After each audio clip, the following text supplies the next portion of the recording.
to the Cinementalists. Noun, plural. Definition, those whose love for movies runs so deep, they can't help but do a podcast about them. Hosted by Colton Robertson and Joseph George.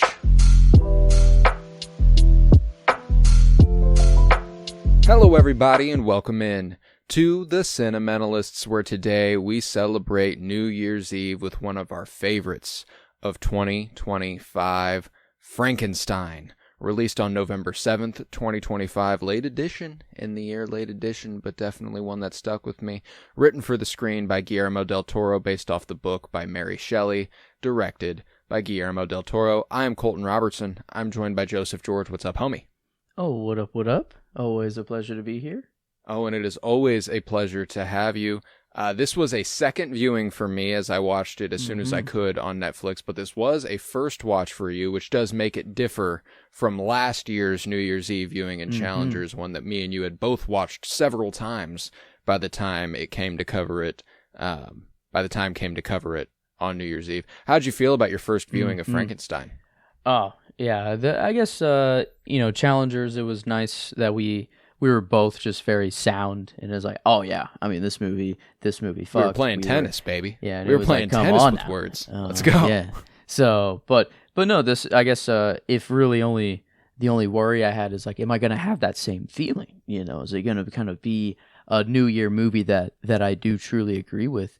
And like, I mean, looking at the 2025 movies I've watched, it is up there with the Sinners. And I mean, it's probably its only just competition right there for you. Yeah, I think that's it actually. So yeah, it's like for me, it's pretty simple right now. And yeah, it's a different flavor than Sinners, that's for sure. But man, do both of these movies look incredible. And Guillermo del Toro, like, I'm very new to like him as well. I still haven't seen his Pinocchio, which I really want to get to. Because so even more now. So after this, so yeah, this was, and then been on the Star Wars sequel kind of kick recently, and Poe Dameron in specific. So even getting a little more Oscar Isaac and a really good kind of role from him too was even actually, I don't know. Yeah, the cast was awesome. Looked incredible. I think this just was a really cool take on Frankenstein. And I guess another new. I don't even know of all the. I've seen more Dracula than Frankenstein. So yeah, not much Frankenstein seen either. Not so a much lot of this Frankenstein under the belt for you. So this is a brand new experience for you. I love that. Yeah, no, it's I love Frankenstein movies. That's not something that I'm a stranger to by any stretch. It's one of my favorite classic, Halloween time creature features. I haven't watched an adaptation of Frankenstein I haven't enjoyed. Even Mary Shelley's Frankenstein, the 90s version directed by Kenneth Branagh, where Robert De Niro plays the monster, or the creature, kind of notoriously a meh adaptation in the general audience's eyes. I don't know. I quite enjoyed it. I love Frankenstein 1931, James Whale, and then the sequel to that, Bride of Frankenstein, The Curse of Frankenstein, the Hammer Films one with Christopher Lee and Peter Cushing. But no, this does rise above them all for me. I think that Guillermo del Toro is the perfect director to take on this vision, to tackle this character and this myth with such grandiosity. I think he is the obvious choice in my opinion. And this isn't the only Guillermo del Toro movie we've covered this year. We did cover Pacific Rim. Oh my in March. God, that's him! Yes, wow, we did get what some a GDT different in. flavor there. And then prior to that, over on Geek With Me, we did cover Blade 2, which was him also. So funny slate of funny filmography Guillermo del Toro has under his belt, because it's massive. And you have highs like this, and you have lows like Blade 2, which isn't exactly a low, but it's a low comparatively. Yeah, no, I mean, I love this shit, man. You mentioned Oscar Isaac, and he is as good as he always is. He's a reliable performer. He's always going to bring something to the table that you are just kind of awed by. He's so charming, and it almost seems so easy for him to escape into these roles. Like, there was a Q&A recently that featured, I believe, Guillermo del Toro and Oscar Isaac, and it was moderated by Bill Hader, the SNL legend, absolute comedic genius, Bill Hader, who also created Barry, the HBO show. And he talked about how Oscar Isaac is just so effortlessly talented. Like, there's the scene whenever he's giving the lecture, and he's, he shows his example of the torso and one arm and the head. And he's tossing a ball up and down while he's doing it. And Bill Hader goes, "This is the kind of shit that normal people don't think about when they're watching movies. That is so fucking hard. Like, if I'm doing that scene, the entire scene becomes about the ball because I can't stop watching it. Like, I can't, like, he's just tossing the ball up and down, and he's given his spiel, and he's acting, and he's fully in character, and he's fully enveloped in it. And then the ball becomes just a prop. It's just something he's doing. It's not something that is the point of the scene. It's just a part of the scene." And then Bill Hader pointed out, he was like, "If I ever did that shit, it would become a joke because it would be about the ball. I couldn't take my eyes off of it, and my head would be bobbing, and he brought that up, and I was like, "You're absolutely right. That is something I never would think about." But then you try to do any sort of multitasking in real life, and you go, "Yeah, that wouldn't be super easy." Like, that's an incredible, it's a small, incredible achievement, but incredible nonetheless. And what's crazy too is that Oscar Isaac, I come into it fully expecting the best of. There's a famous almost casting here, which is that Jacob Elordi's creature was originally going to be played by Andrew Garfield, who dropped out due to scheduling conflicts. And I mean, I love Andrew Garfield, and I have no doubt he would have done some incredible physical work here, which is really the highlight. But Jacob Elordi is an actor who is obviously young, up and coming. He's really, really making a name for himself very, very quickly. He's done a lot of great stuff like Saltburns, to each their own. He did great work in it. Whether it's a great movie or not, that's to be interpreted. Priscilla, he did a great job as Elvis in the Priscilla movie. On Swift Horses, another one from earlier this year that I really enjoyed. He's done a lot of really interesting stuff, and obviously broke through on the HBO series Euphoria, which just has an unbelievable web in Hollywood now. Absolutely insane. But regardless, he was my weak link coming into it. Kind of like, interesting. Jacob Elordi is going to be the creature. I'm incredibly interested. I had my doubts, and he fucking crushes it. One thing that this year with On Swift Horses and this, he was also in a movie called Oh Canada, which is a Paul Schrader movie. Never got to see it, but I've heard great things about it. He'll be in Wuthering Heights at the beginning of next year. That's the follow-up to Emerald Fennell's Saltburn. It's the same director, obviously not the same universe. Wuthering Heights is an iconic novel. But he's doing a lot of work very, very quickly that is proving that he's not just a pretty face, and he is a fucking pretty face. I'm digging Jacob Elordi. I never thought I didn't think I'd arrive at the point where I'm like, yeah, I'm a Jacob Elordi fan, but this was what put the nail in the coffin for me. No pun at all, because there's no coffins in this movie, but he started out as like the kind of jerk in Euphoria, and like every girl just loved this man right off rip too, because I mean he's 6'6" and he's 6'6" and just an unbelievable looking guy. Like there comes a level of attractiveness that almost becomes unattractive because you are like unfair. You're so unattainable. Like, I can't compete, and I couldn't get you if I wanted. Even if you're a reciprocating vibe, I still don't stand a chance. You know what I'm saying? Like, there's not There's nothing he is here in a league above. Not to be like this, classist or I don't know, but almost like he's just in a league above or in his own. It's like he's just above. Yeah, it's like this weird. I mean, weird it's thing. unfair. It's unfair to be that tall and that hot. Like, it's just. And- there's this clip of Caleb Huron, an incredible comedian. Love him. He's so fucking funny from Missouri and kind of making waves lately. He was on a podcast and someone goes, I don't know if you've seen this. There's this picture going around of Jacob Elordi, and it's him. Like it's him and he's got a book in his pocket and he's reading a book as he's walking, and it's like, okay, like the typical quote unquote performative male archetype, which is like, all right, yeah, sure.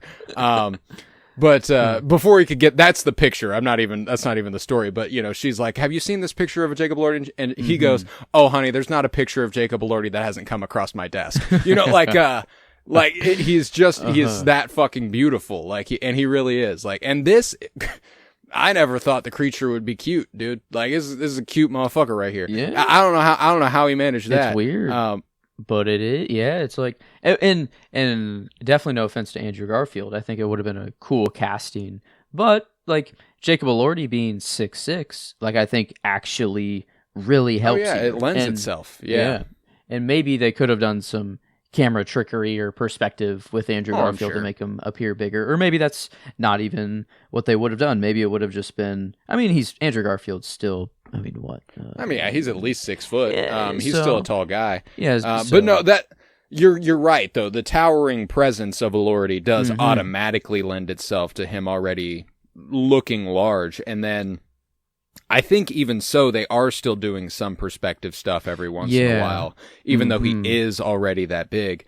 I mean, this is the first role Elordi's had where I would say he's got that girth. I was gonna say he's got that girth. He's done it. He has entered the girth. Yeah, it's a weird category. Adam Driver, Jacob Elordi.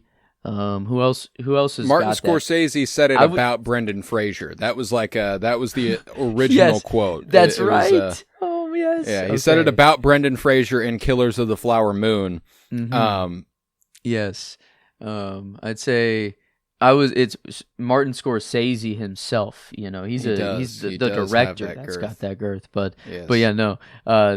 He is. Yeah, Jacob Elordi through this role, he's done it. I feel like he's given himself Hollywood legitimacy. I think, and I don't think he'll have any trouble finding any work or going for any role here on out. Like he's just everywhere. He clearly already was not having a tough time. Like as far as being not only being the choice for the creature, but very publicly being the follow up to Andrew Garfield. Yeah. That's a tough title to live up to because Andrew Garfield is pretty widely beloved. Like that's like it went from a pretty widely beloved actor to a pretty widely doubted actor on the basis that he's just fine. Like he's just a good-looking guy. What else does he bring to the table, Not to say that he hasn't performed well, even in Euphoria where he plays the absolute piece of shit, he does a fucking incredible job at that. Like that's not by no means a reflection of his talent. I think that there's just been so much evidence now of his obvious talent that we kind of have to go, oh, he's really got it like that. He's really got it like that. He's not just a pretty face. He's just all around unfair. Because not only is he that attractive and that beautiful, but he's also very talented. He's also a very, very talented man.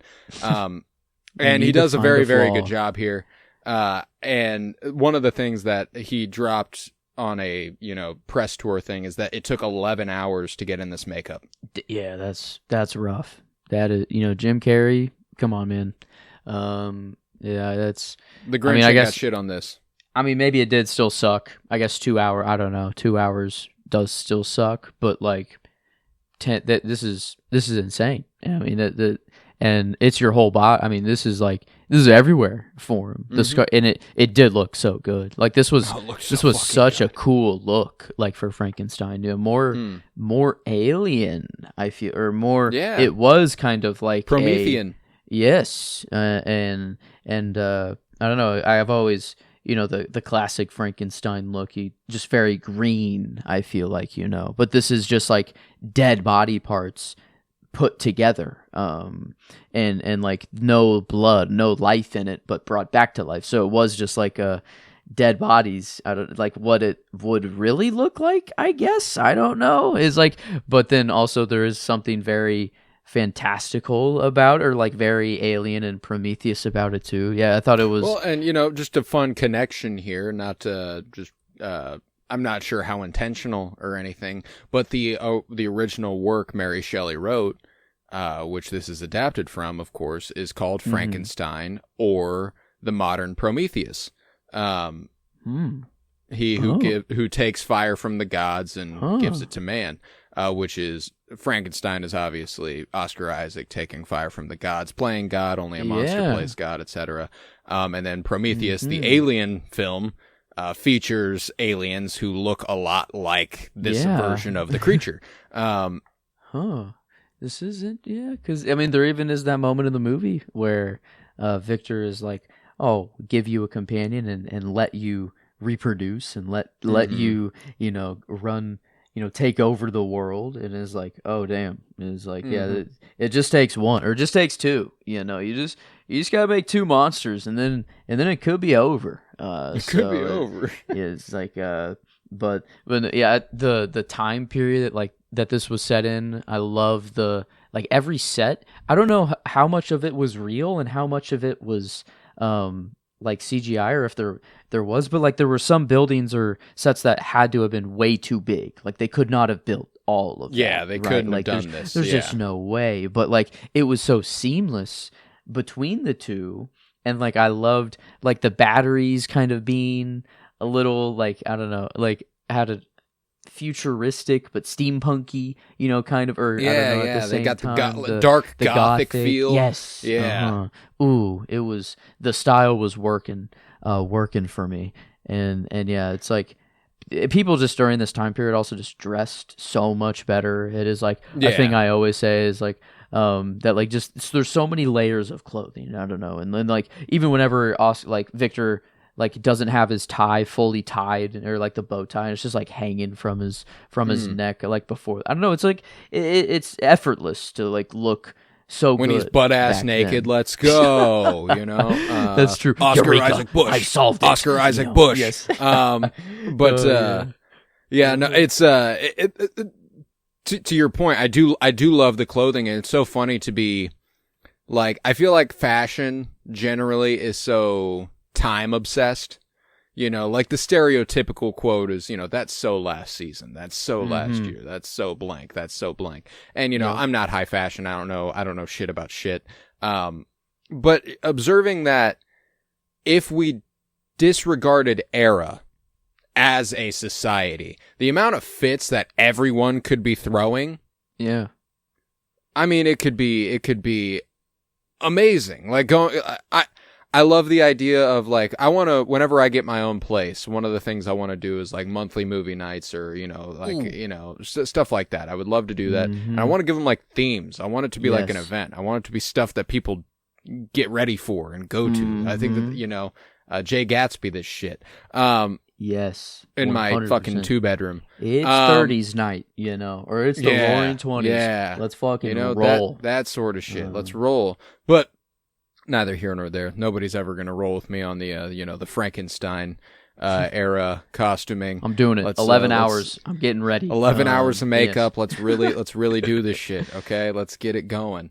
But no, I am amazed by the mythic gothic feel of the movie, how grand it is and how massive it feels. And like you said, the castle, the actual set itself with the giant hole in the middle, and the mechanism that attracts the lightning rods, and I love that shit. And another performer who we haven't brought up yet is Mia Goth, who is absolutely incredible. As soon as it was said that she was going to be like the leading lady in Frankenstein, it was like, for me, it was like, fuck yes, that is exactly where Mia Goth needs to be. That is exactly the vibe she has cultivated for herself, the bride. She feels that feels right for her. Now, obviously, she never plays the Bride of Frankenstein. In a physical sense, she doesn't get to don the like white stripe of the hair and everything. And I love that aesthetic, and she'd be fucking brilliant at it. I thought it was going there for a second. No, but the way that they take it is all the more compelling. I think that's it's a very, very intimate choice, and I think that I don't know. This is a funny thing to compare it to, but like Shrek, and the Shrek is not the first thing to do it, but like Princess Fiona falling in love with Shrek, you're like, okay. You're like, okay, bullshit, but no, it 100% comes off as believable here that Mia Goth has such profound empathy and has such profound fascination, and she does it in a way that doesn't feel like it's fetishizing. It's interesting that the way Mia Goth plays it, you feel a genuine affection for the creature, not in a way that's like, like she had her own kind of wants that she couldn't quite fulfill. It seemed that she felt kind of trapped in her own marriage. Didn't seem unhappy that she was with, what's his brother's name? Victor and Steve. Is it really Steve? No.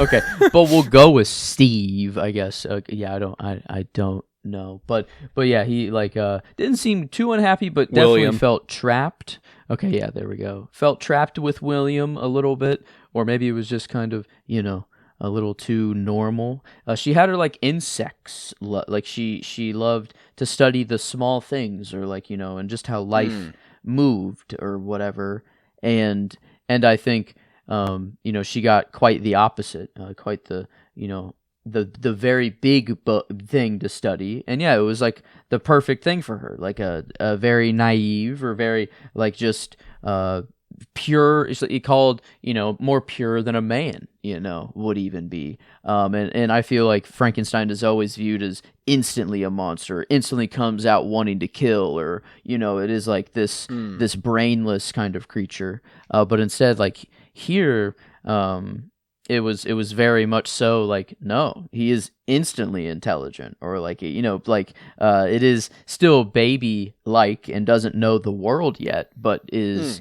kind of taken, I don't know, a kind of poor things a little bit, I guess, or it's like it's not quite a baby, but it's still not quite an adult either, and it is just kind of like a pure, a little more pure soul of sorts, which is I loved. I think it might have been Mia Goth that asked this, or someone, of like, did you ever consider which body part held the soul? That was William. Oh, okay, dang. Okay, William. I'm sorry, I forgot your name, man. I guess he did kind of slam dunk him a couple times with that one, and then like, nah, dog, you're the monster. This is what I'm gonna leave you with right before I die. This is brutal, my last words. Well earned. Yeah. Yeah, bro went a little too off the deep end, I'd say, and too easily was like, nope, Frankenstein or the monster did it. Definitely wasn't me, guys. Couldn't have been me. Couldn't have been me, the guy with a gun. Couldn't have been me who shot her in the stomach. I don't. And he did it. Christoph Waltz. What was his? Harlander. Harlander. Harlander. Falling down the pit. Nope. Yeah. Frankenstein attacked him, right when he woke up, out of rage, killed him. It's like, nah, man. Yeah, every single person he kills, he blames the monster or the creature for. And he's obviously an egomaniacal piece of shit. And I love what I love about the movie too, and what I love about the story generally, and something that a lot of adaptations of Frankenstein don't reach, is Victor being regretful. Is Victor actually eventually seeing the error of his ways and kind of going, damn, dog, yeah, I fucked it up and I probably deserve this fate, but what choice do you have but to live? And that moment at the end hits like a truck for me. I fucking love the end of this movie. It was It's awesome. really, really strong. And that's something that a lot of Frankenstein adaptations don't give Victor a chance to do. Victor, sometimes just dies. Sometimes he does make it to the end, but, he goes down swinging, kind of the way that it seemed like our Victor here was going to do. Yeah. I mean, he was the main character. Like the first act of the movie, I think I was having a lot more fun, I feel like, during the first act, whenever he is doing that, the little showcase in front of all the professors. Yeah, you get fucking Galactus, Ralph Ineson coming in here, coming, and like Charles Dance, being his dad, Charles Dance why pops he is. in. Bern Gorman pops up for a second, someone who we've seen in Pacific Rim and in Game of Thrones and a bunch of random shit, just small roles where random people pop up. There's a lot of Game of Thrones. Yeah, Walder Frey. Walder Frey, yes, the blind man. Let's see. Was that all the Thrones people? I think maybe. I think so. But yeah, no, it was the first act was really, really fun to get kind of Victor's backstory, and then I love how like it eventually turned into, I know he's gonna hunt me and just come for me, so I'm just gonna keep going north until we literally have I can't die. There's nothing, or he wants to die at this point, it's like, just I either want to die or give me someone to live with, man. Like it's just, and then when you put it like that, it's like, damn. It's like, all right, my bad. All right, fuck. He's like, dang, I fucked up, man. And but like I don't think like I was just so. I thought that he was not going to be like his father, Victor. Like, I thought he was going to treat, him differently or not, chain him up. For him. Yeah. And then whenever he goes into it, I'm like, oh, man, really? And so, yeah, it was like just really disappointing to see that. Well, and they display this cyclical thing, too, where, he does unto the creature what his father did unto him. And then later in the movie, whenever the creature drags Victor out of his tent, he goes, "You only listen when I hurt you." Yeah. And he, and he hurts him, which is exactly what he instilled in him when he was, a wee lad, as it were. When he was chaining him up, and he was hitting him and stuff. And it's like, dude, come on now. Like, he's clearly helpless. You're afraid of me. I'm your creator. I won't hurt you. Da, da, da. And he's like, dude, you're doing nothing to make it seem like you won't hurt him. And then the blind man immediately proves that all he needed was some fucking nurturing. He didn't. Oscar Isaac's Victor expects way too much, way too fast. Yeah, like, you can only say one word. You're the dumbest piece of shit ever. And it's like, damn, well, babies don't even you just speak. woke his ass up. Yeah, like, babies don't even speak at all. They just make random noises until, like, for a long-ass time. And then, like, sentence, like, that takes a year or more, I mean, just, it takes time. And bro is just expecting instant results. But no, yeah, I love it's like, he could seemingly speak more than Victor, but was it out of fear that he didn't, of like messing up, or like was he just practicing Elizabeth on his own, until he could say it, or and I think that is why Victor is infuriated, is that he can tell he's smarter than he's letting on. Almost like he's like, you have more within you, and I know you have more within you, which is why you're making me mad. However, just because he has more within him doesn't mean he's ready to communicate it, Yeah. Like, there's a point in this movie where it's not just trauma which makes the creature forget. Sorry. Whenever he talks to the blind man and he says, I remember this, and I remember this, and I remember one word, Victor, it's not just the trauma of the fire that makes him go blank. It's genuine awakening of consciousness. Just because he's awake and alive doesn't mean he's there, like babies aren't there. You know, like a lot of kids have a moment whenever they go, "Oh shit, that's my reflection," or something like that, and they go, "I'm alive. I'm a real fucking person. This is wait weird." a minute, you know, what the fuck? Yeah, you just the lights turn on out of nowhere. Yeah, exactly. So I mean, like that's why I'm like, I think that Victor's, I mean, obviously in a laundry list of unethical malpractice bullshit. Yeah.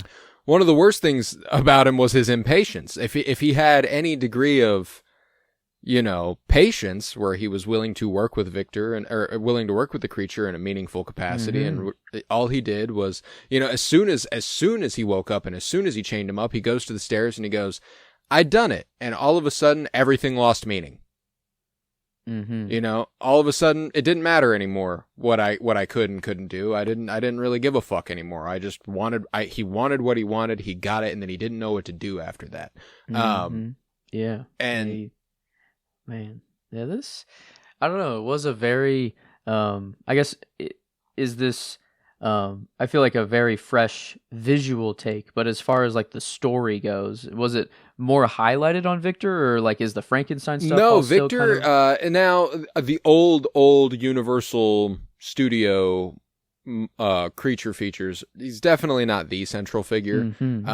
They focus a lot more on the monster side of the monster. However, they do still, I've never watched a Frankenstein movie that doesn't have an empathetic tie to the creature. All of them all of them understand that he's the victim, you know. All of them understand that he didn't ask to be born, he didn't ask to be vilified, he didn't ask to be, you know, othered. He just came into the world and was immediately a villain. That's never misunderstood. However, another important thing and kind of a classic, you know, regurgitation is, actually, that's not Frankenstein, that's Frankenstein's monster. Because Frankenstein is Victor, and you know, like the vague sort of reference to the monster as Frankenstein, as it has been come to understood, is almost as poetic as people, as people innately understanding that Frankenstein isn't the monster. It is like, it is the creator, and I don't know. I love that Mary Shelley's work managed to kind of transcend in such an interesting poetic way. But yeah, this is the closest comparison this does have is Mary Shelley's Frankenstein from the 90s, the Kenneth Branagh version, with Helena Bonham Carter as Elizabeth and Robert De Niro as the creature and Kenneth Branagh himself as Victor. Definitely the only other attempt in my memory, and I mean, I may be missing something, to capture the whole story as massive as you possibly can, you know? Now, you know, The Bride of Frankenstein and Frankenstein back in the 30s, they do, you know, they take their liberties. They try to, you know, they make it, they, you know, pump it up for a modern audience at the time, you know? But, are they more horror fueled, or is it still... They're not more horror. I mean, they're 30s horror fueled, you know, like at the time, I'm sure it was scary. It's definitely not now. But they're just really simple, you know, like they're not complicated movies. They don't deal with the, you know, like the lines that are spoken at the end of this movie never would have been spoken at the end of the 1930s Frankenstein, you know. They're just much more on the nose, simple, straightforward, movies. And you know, there's still a tragedy to them. Like I said, they're always empathetic towards to the creature. One of my favorite examples of this is The Curse of Frankenstein, the Hammer Films version. The absolute villain of that movie is Victor. Like, this depiction of Victor is like a crazed madman who can't help but lose it. You know what I'm saying? Like, yeah, it's not that he's evil; it's that he's uncaring and undisciplined. You know, it's that he doesn't know how to deal with the genius that's been bestowed unto him, as it were. You know, the Victor of The Curse of Frankenstein is a fucking mad villain. You know, like he is an evil motherfucker who cannot wait to do bad things. Okay. Yeah, like there's a lot of interesting adaptations. At least, and that's how I remember The Curse of Frankenstein. I only watched it once, and I remember being like, Jesus Christ, this guy does. And that's Peter Cushing, by the way. that plays that Victor, and it's Christopher Lee who plays the creature in that movie. So definitely one you're going to want to cross off the list at some point. But yeah, I mean, again, Mary Shelley's Frankenstein, definitely the closest adaptation to this one. I just think that this one is, I mean, it's done by, all due respect to Kenneth Branagh. He's done a lot of really great stuff. Guillermo del Toro is just one of the best directors alive, though. So that's one of the things that's kind of tough to touch. Oscar Isaac is a better leading man than Kenneth Branagh was. And, you know, De Niro is kind of the only thing that gives that movie not a leg up on this one, but it's closer to even footing. And the ultimate pitfalls of that creature is more the telling of it, not the performance of it. Elordi's performance and the way that they approach the creature in this really does transcend. It sends it above the rest by like a lot, you know. And Boris Karloff, the original creature from the 30s, is kind of, I mean, he's the image of Frankenstein's monster. You know, like that didn't exist prior to that movie, you know, like that is what the creature looks like because of Boris Karloff.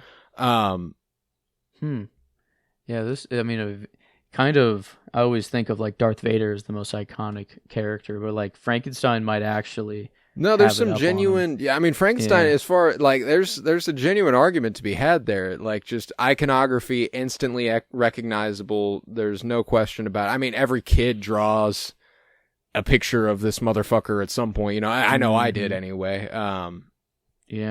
Frankenstein and Dracula. I don't know. I don't know which one would win, but I feel like Frankenstein, I don't know why, feels more known or more you're born with the knowledge of Frankenstein. Right. Like you innately understand. Well, I mean, as everyone comes into this world without being asked, I feel like maybe Frankenstein is the most relatable character ever concocted, or you know, the creature is, because I mean, and don't get me wrong, obviously not everyone goes through the vilification and othering that the creature does here.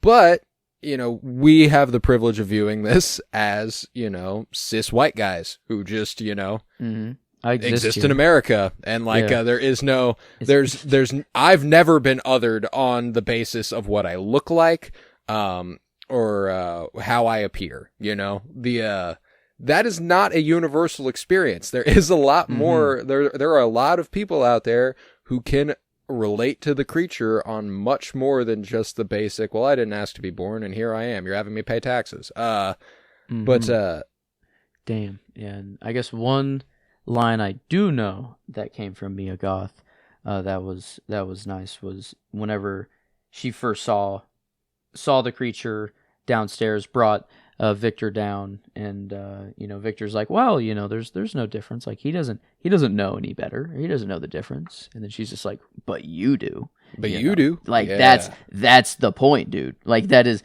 and like I didn't think of in that stage, he just hasn't consciously really woken up yet. He's existing. He's like alive, but like he is in that kind of stage where he is just absorbing kind of everything. And yeah, like if he just would have waited a little bit, or like just kind of marveled in his own achievement for a little bit and treated him more of, I don't know, that's where I really thought he was going, is that he was treat him with like some reverence, dude. Like, you're the creator, which is why he's an egotistical madman, is because he goes, I created you, you have me to thank for your existing. It's like, well, should he be thanking you for that existence at all? You know, that's really the crux of the question here. Because they have that nice moment. Like he's afraid of him at first. He's like, holy fuck, you know, because as anyone I think would, you wake up and you see that. But then they have that kind of, you know, the hands and like, you know, same, you know, and they have that moment and they hug and or they kind of, and but then it like kind of instantly is like, all right, I need to chain you in the basement right now. Important note there. The creature hugs. Victor is listening to the heartbeat to revel in his own achievement. He wants to see if he's alive and to pat himself on the back and go, I did it. Where the creature is like, holy shit, dad, cool, affection. Mm-hmm. And that is not what's happening for Victor there. Dang, yeah. And I love that they even make a point to show that all that he absorbs this quickly at this stage, this early, does stick with him. It makes Victor... Not only did Victor treat him like shit, and not only did Victor, chain him up and put him in the basement, but Victor betrayed him because the creature perceives these as acts of affection. It's not it's not like, oh, I was born into a cage. I was not born into a cage. I was born free. I got up. I walked into this room. I found this guy, and this guy, he gave me a hug. And then he put me in the basement, and one of the first things he does whenever he opens the window and he shows him the sunlight, and he's like, no, life, this is the sun. It gives life. And he, he revels in it, which is the exact same as the last shot. Yeah, that was nice. I love that. I love that parallel. And not only is that not just the visual parallel, but the storytelling parallel where he's like, no, the sun gives life. It is life. And then at the end, whenever he dies, he tells him to live. And the first thing he does is he revels in the sunlight. Like that's beautiful. I love shit like that. What choice do you have but to live? Dude. Yeah, I'm a sucker for this shit, man. I'm enamored by it. And then just like the storytelling, like at first, like the whole first act was basically Oscar Isaac just narrating young Victor and kind of him and then like him going through life, getting to the point that we are now. And I love how it was like the movie opens with, the action grab you, like, holy fuck, it's, the monster. And like I feel like they do the more stereotypical. Him to me. Yeah. But then it goes down the much more emotional route for the rest of it, which, it was, I don't know. I very much, I don't know which act is truly my favorite, like, of the movie, because, like, the end makes it all worth it. Like, it is so good. Like, the first act is just so fun. And the first act has whimsy. There's not a lot of room for whimsy in this movie, because it does take itself so seriously. But the first act, there's a lot of fun to be had. And then the creature is born, and then it's all like, whoa, you have the weight of life in your hands, Yeah, and I guess maybe because I was on Victor's side, maybe at the beginning. I didn't know that he was going to go down the way he did. And so I was more kind of rooting for him. And then, like, it's like, dang, bro, like, that's your brother's... Damn, you keep fucking up, like, dude. This is your brother's, like, fiance at the time. I think maybe they were already married. I don't know, like, off rip whenever he first met. But it was like, I'm like, I guess love is one thing, but like, man, dude, I mean, like, damn, this is your, like, I'm like, okay. So I was kind of getting over that. I'm actually pretty sure she's killed at their wedding. That's true. Yes, they're about to get married. So yeah, I guess fiance, but engaged. I guess she. Yeah. Oh yeah. No matter what, that is your brother's. That's your brother's lady. Yeah. But and so I was like, it was kind of glossing over it because I'm like, well, they actually are having, the little. No, they have a connection. They have a bond. Like, they have the scientific stuff on their side. They shall we free it or keep it prisoner? Yeah. So. Oh, pretty fundamental question there, huh? I don't know. Yeah, the butterfly, and so that, I mean, they, that's why I really thought like they were like she was going down the route of the bride, or she would become the bride eventually. I thought she was gonna be brought back as well. But no, like I think she her role was just I feel I haven't gotten the other bride roles, but I feel like was just as crucial, like for the movie, like to push Victor down kind of the way he went, and to be the only nurture that the creature did have kind of there at the beginning, and yeah, the Elizabeth kind of actually cluing Victor in that, like, oh damn, he was just kind of holding back a little bit, or like he is smarter than he puts on, but still goes on with it, like he's like. I feel like that he said just one other word, and to make me stop, and like he actually gives him another word, but it was just maybe the wrong one to say at the time and the wrong tone, and then just got him blown up. But yeah, maybe he didn't know, I guess, that he couldn't die at that point. I guess Victor really thought he was killing him. there. But and then Yeah. but yeah, he does try to. Well, run he didn't back know. You know, he didn't know. He thought it could be. Mm-hmm. You know, it definitely would have killed him if he didn't run. Yeah.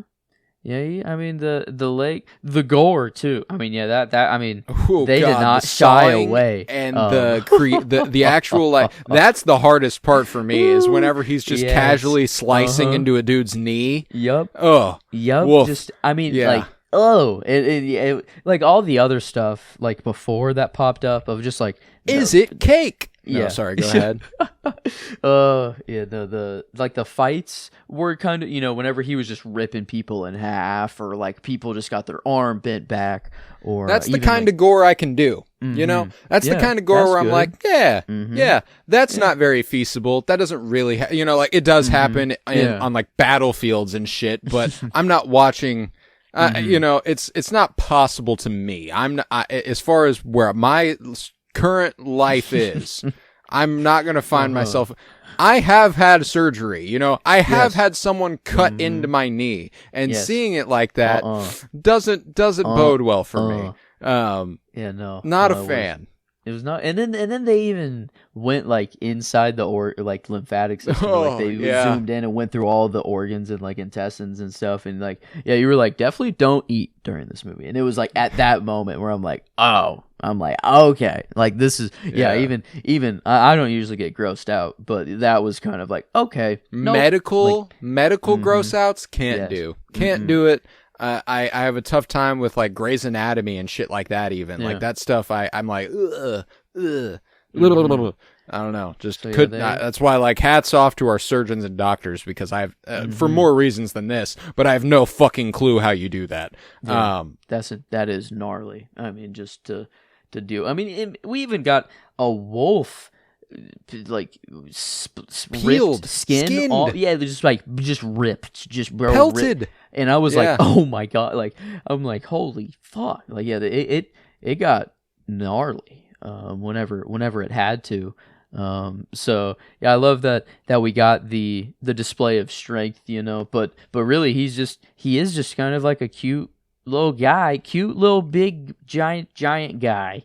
And yeah, it's like weird to kind of call Frankenstein cute, but like I don't his movements. No, I'm with you like, though, and that's something that you know.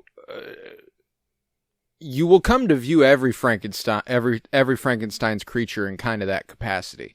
Like one of my favorite adaptations of the creature is in the 1987 movie The Monster Squad, which is, I mean, a campy 80s flick about a group of kids who have to save the world because Dracula has unearthed all of Universal Horror's monsters, you know, the Mummy and the Creature from the Black Lagoon and Frankenstein's monster and all this stuff. And they want to open this portal that will unleash hell unto earth or will absorb all of the earth into hell or something or other like that.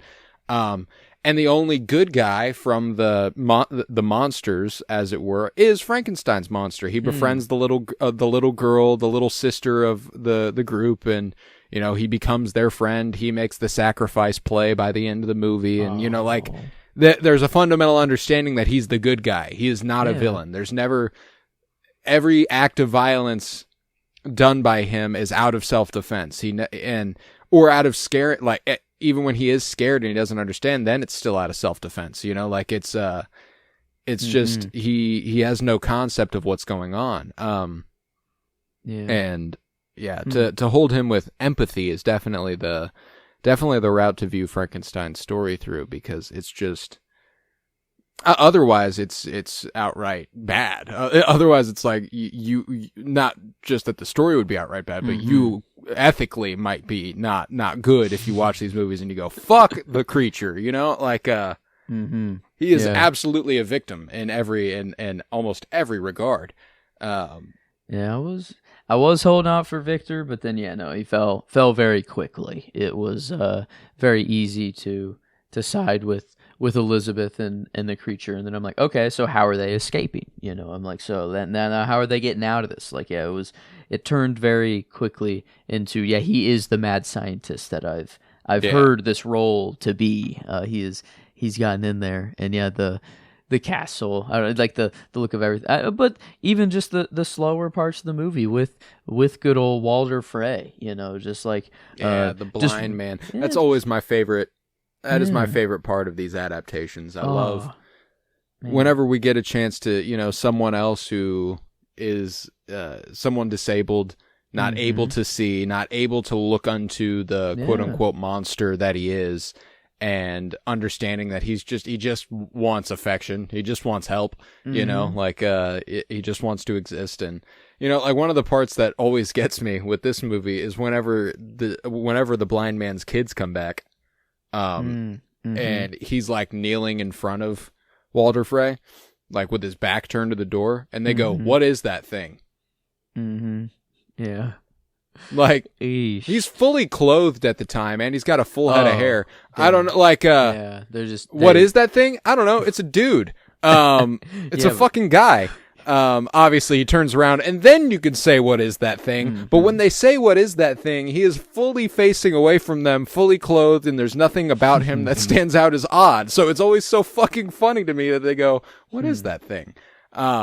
Now, the wolves, all the dead wolves around, that's not cluing you in either, guys. That something else might have happened here. I don't know. Yeah. And maybe they just saw the wolves, and they're like, well, we know our dad or grandpa, or I don't know what, I think, what's the, I don't know what the relationship is. Credited is as here. the blind man. Or just the blind man. He just takes in travelers, I guess. I don't know. But they're like, well, the blind man didn't do it, so whatever, that thing had to have done that. And then there's a wolf that was, I guess, ripped in half. So yeah, maybe it was just kind of like, well, blind man didn't do it, and no human does that either. So it's like, yeah, maybe it was just that clue. But yeah, no, he didn't look that crazy. Like even the outfits he chose to wear.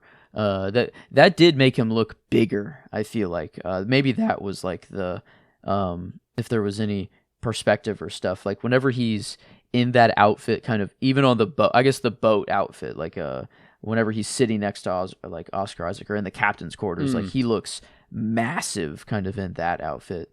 And is that the same one that he's wearing with the blind man, or is he in something different?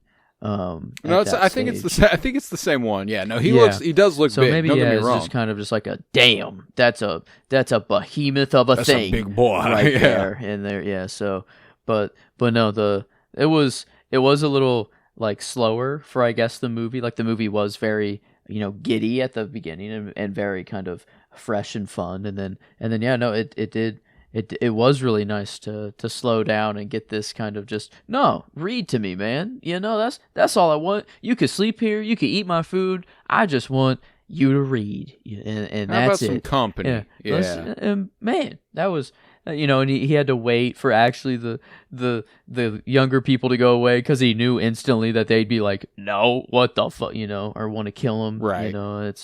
Ro is thrown out into the ocean and then gets washed ashore, instantly hunted, has that beautiful moment with like the deer or the elk or whatever animal that was, and then boosh, that they just get shot in the fucking face. I'm like, damn. No I'm empathy. like, No empathy for the living creature.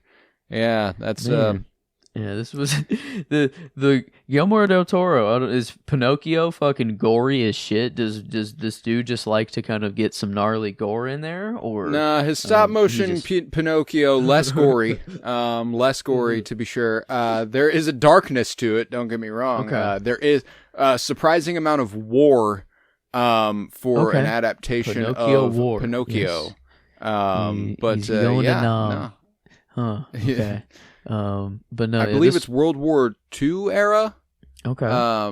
And it's set in Italy, as he is Pinocchio, and his father, his maker, is Geppetto. So it's under Mussolini, I believe, is the reign that is occurring. No, like Guillermo del Toro's Pinocchio is a fucking movie, dude. Like it's not just like, oh, cute kids flick. No, that's a film.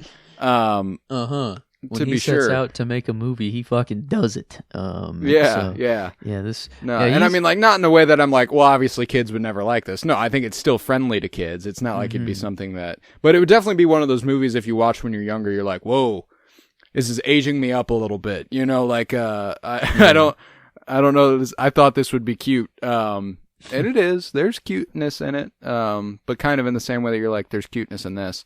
Yeah, Jacob Elordi. Yeah, no, I think the he's already established. Like he already was a big name, but I feel like well established. This now is I feel like going to be a transition. Well, this is making him an Oscar contender. Yes, into it's not outside the realm to believe he could get a supporting actor nomination out of this. And I mean, there's I read you the laundry list before we started of what I feel like it's worthy of. Sure. But Best Picture is in there. Best Cinematography wouldn't surprise me. Best VFX, definitely. Best Makeup and Hairstyling, no doubt. Best Score, I've been listening to Alexander Desplat's score of this the whole fucking time. So good. And we love Alexander Desplat as big Wes Anderson fans. He collaborated with him a lot. Yeah, I mean, just a ridiculous amount of stuff that I could see this getting love for. And GDT, he's no stranger to the Oscars. He's won himself a Best Picture within the last decade, and he's I think he's won Best Director. He definitely won Best Animated Feature back in 2022 for Guillermo del Toro's Pinocchio. If he didn't, I'll riot. That's me just assuming. Yeah, I mean, we finally got the Kansas City Film Critics Circle Award back in here, and they do agree. They're giving it Best Film, a lot of nominations, Director, Supporting Actor, Adapted Screenplay, Cinematography, and Score. I'd put some production design, or I can't believe they didn't throw. Yeah, them not doing that makes me think they probably don't have those awards. Yeah, maybe that's true. Yeah, because wow. I mean, this is so obviously one of the best production design pieces of the year that I want to know what the fuck they're watching if this isn't top 5. Yeah, and it does. Yeah, well, maybe they don't. Foreign film score. Yeah, they don't. Maybe they just don't give out that many awards. Okay. Well, then fair, because it definitely would have if not. But yeah, I mean, this. I can't imagine that there was much. There wasn't a much better way for us to wrap up 2025. It's been a wonderful year for the show. Our first full year on the Sentimentalists, as we did start last October. We ran January through December this year. Started the year with that top 100 movies of the 2020s. Yes. And obviously, I feel like this would move into that. We are not going to kick off 2026 with another top 100. However, there will be another top 100 in 2026. It just won't be in January. We are eventually going to tackle top 100 favorite actors and actresses, which I'm super excited for. And I think we've got that slated for May right now. So you got a few months to look forward to. And a few months for us to plan it out and really, really nail those lists down, because they are fucking difficult. I've got a laundry list of like 356 actors or something right now that I've really got to narrow down. Yeah, I mean, wonderful year. This was not the only 2025 movie we covered this year. On this podcast alone, we also covered The Phoenician Scheme and Sinners. Across our podcasts. We also covered Mission Impossible, The Final Reckoning on this podcast. Yes. But over on Geek With Me, we also covered Superman and Fantastic Four: The First Steps. So I believe this marks the 6th movie from 2025 we had the pleasure of covering. And I'm sure going into the future, it will not be the last. We are obviously going to tackle one battle after another at some point. We got a lot of good movies this year, and it ended up being quietly a good year, a lot better than I thought it would be, and it shook out really nicely. So 2025 was a good one. Here's to 2026, make it even better. I'm going to do some plugs. We're going to rate this movie on a scale of 1 to 10, and then I will tell you what we've got coming soon. So if you would, leave a 5-star rate and review and download wherever you might be listening. I would appreciate that greatly. If you have a friend who likes movies, and spoiler alert, you absolutely do, because who the fuck doesn't like movies? Share this podcast with them. Go, hey, you're the movie guy. I've got a fun reputation of being the movie guy. You have a friend somewhere who every time you see them, you go, hey, have you seen this? Because you think it's genuinely possible they've seen it. Yeah, that guy. Share it with them. I would appreciate that. We also have a Twin Peaks podcast called Fire Pod with me, which is, barely less than 2 months remain on that bad boy.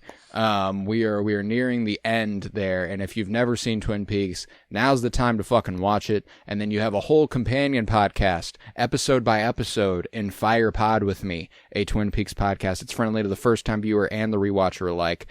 I'm rewatching it. Joseph is watching it for the first time, and he is nearly complete with his first-time viewing. So we got that to look forward to. Check it out. Fire Pod with me, a Twin Peaks podcast. And then the aforementioned Geek with Me.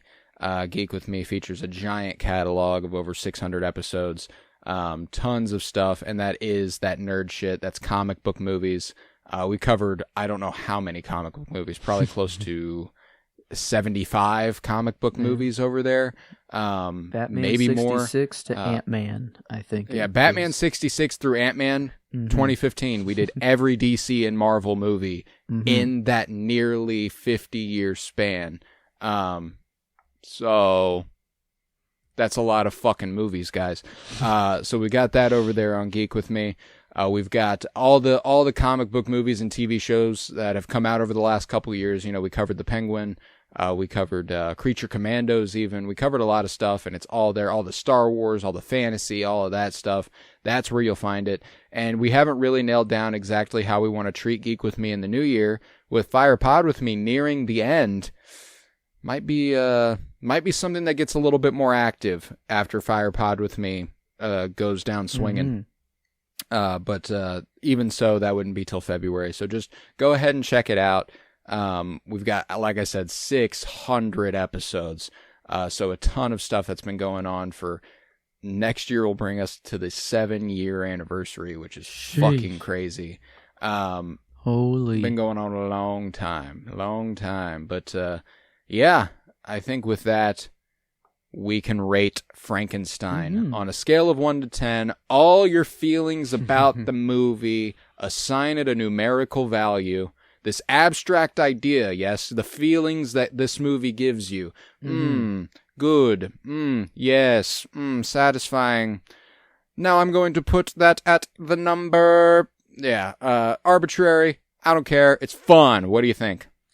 Am I playing God by giving a number to a movie, by even assigning, now should I actually step back and never assign a number to a movie again?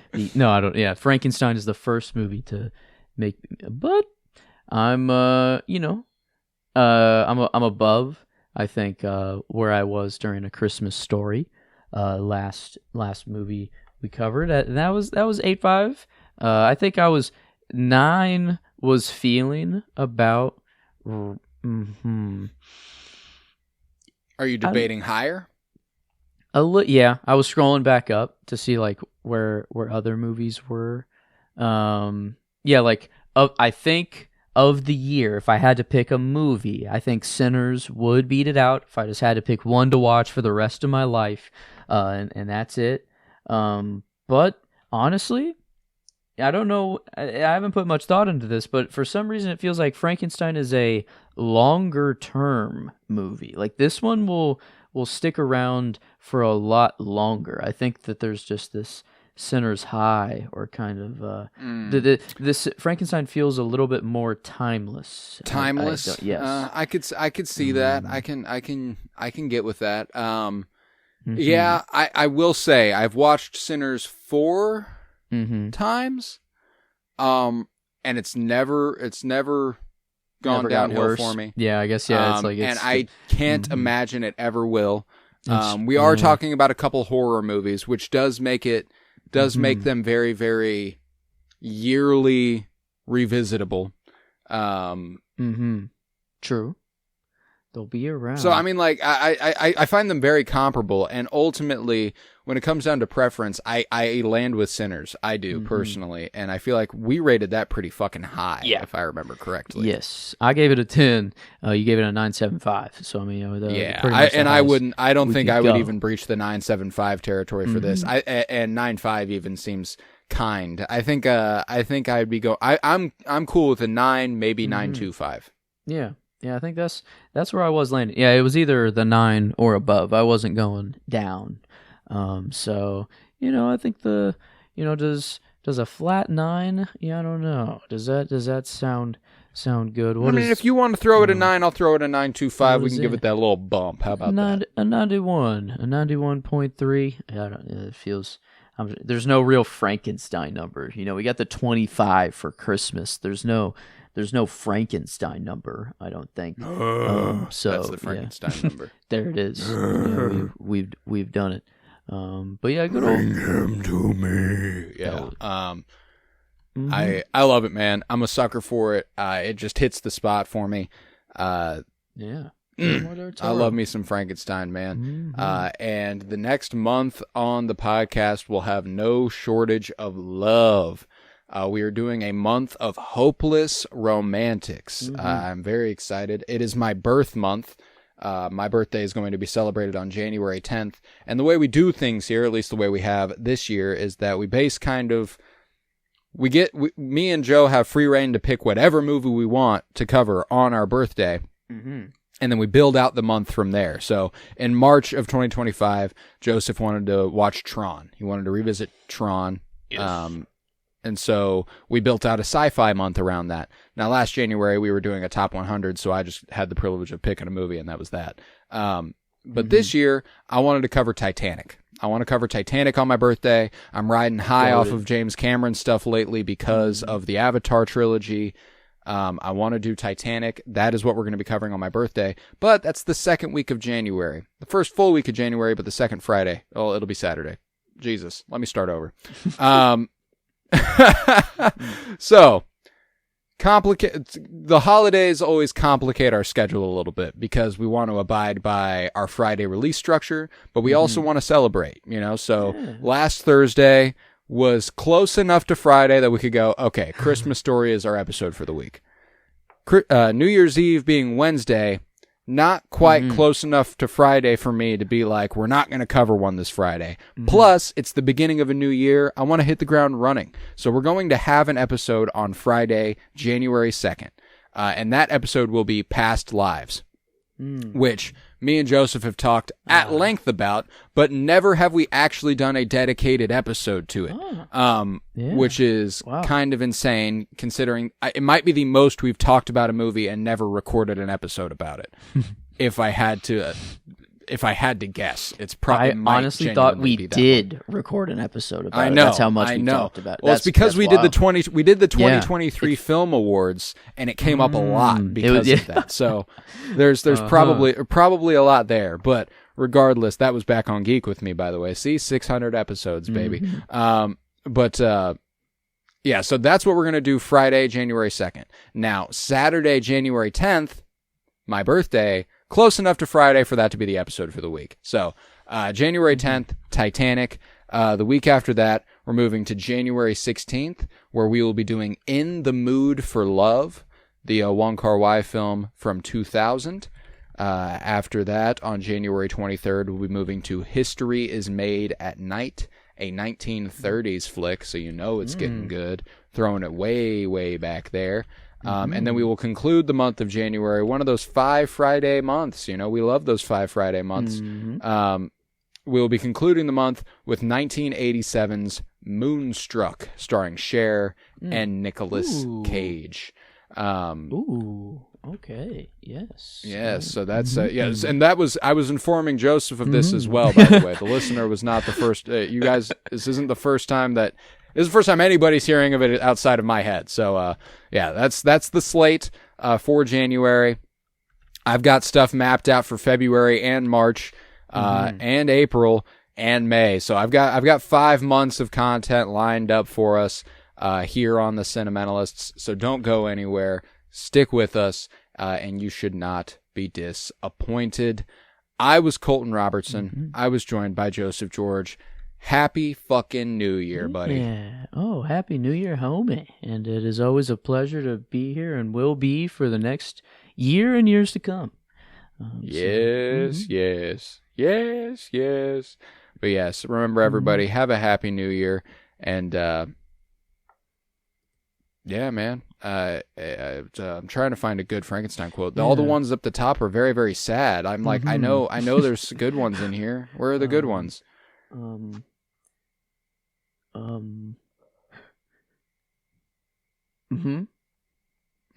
Man, IMDb is real big on the downers.